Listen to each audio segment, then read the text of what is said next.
Hey, Angie Rae here with Girl That's Toxic. If you want to know how to anger a federal judge, like if that's something you want to do, it's not anything I ever want to do. But if you're in that lane and you're like, I want to upset a federal judge today, here's how you can do it.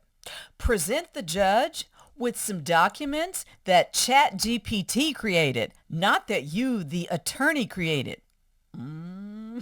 Somebody did this, y'all.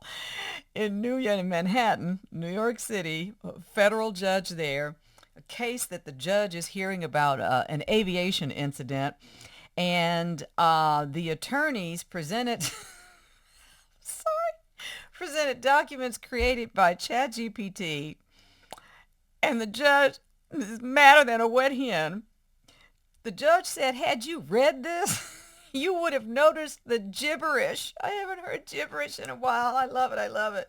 And of course, there's all these excuses that the law firm is trying to give. Well, he thought it was just a regular search engine. That's not a thing. That's a lie.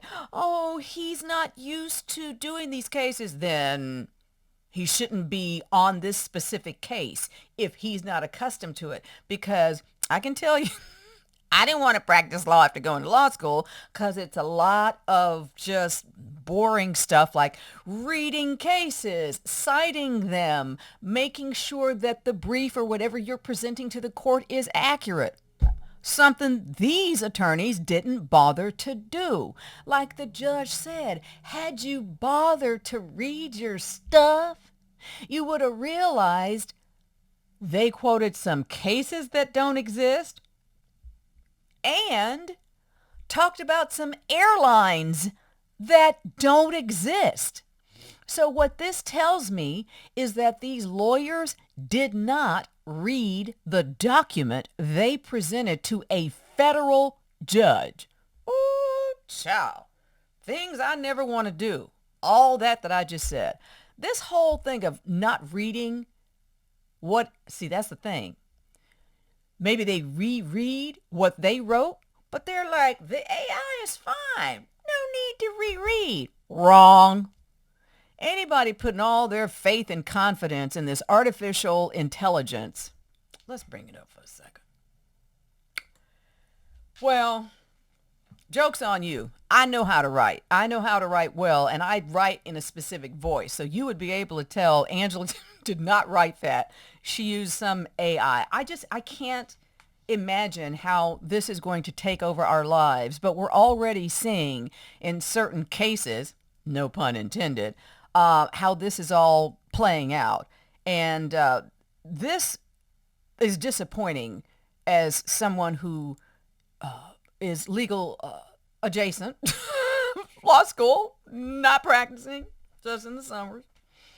Really disappointing, but let's move on. So in Germany, in a Bavarian town, a young theologian decided to let's see what happens if we use ChatGPT to basically create a sermon for a congregation. So they invited 300 people to check this out. It was an experimental Lutheran church service, 40-minute service. They had sermon, they had music, they had prayers.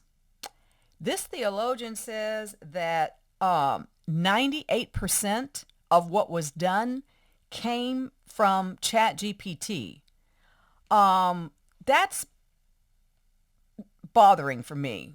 And as someone who goes to church occasionally, but I'm a Christian, I read my Bible, I do the whole thing. I'm kind of having a problem with the fact that you didn't write your own sermon. I really am, because then why do I have you? Then you know what? From now on, that's what I'm going to do. I'm going to have my little church here at home. I'm going to put ChatGPT, tell him what I wanted to say, what I wanted to do, and bam, bam. Now, here was some of the criticism. Some people said that the avatars that they used, because I think they had 3 or 5 screens, weren't showing any emotion, no body language, talking too fast and in a monotonous tone. Other people didn't have a problem with any of that. I've got a problem with all of this. Why are we so flippin' lazy now that we can't put our own thoughts on paper? We can't write our own stuff. We have to have artificial intelligence do it. Let's be cautious. Let's be careful because we are giving AI a lot of room to just take over the world. And then what's left for me and you?